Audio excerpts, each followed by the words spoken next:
Saudaraku, jumlah rumah yang terbakar di Aceh Tenggara bertambah. Dari sebelumnya 2 unit, kini mencapai 6 unit setelah kebakaran di Aceh Tenggara itu terus meluas.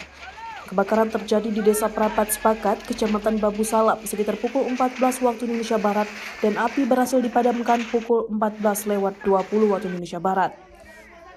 Dalam musibah kebakaran itu, 3 rumah musnah dilalap si jago merah dan 3 rumah mengalami rusak ringan. Beruntung, tak ada korban jiwa dalam peristiwa tersebut.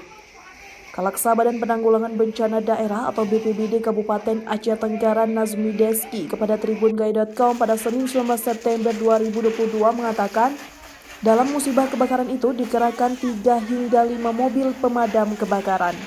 Masyarakat dibantu BPBD, TNI, dan Polri ikut memadamkan kebakaran sehingga tidak meluas, apalagi daerah tersebut yang merupakan daerah padat penduduk.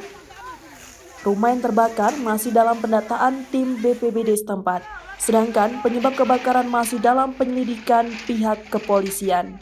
Dari Aceh Tenggara, Asnawi Lui, Tribun Gayo TV.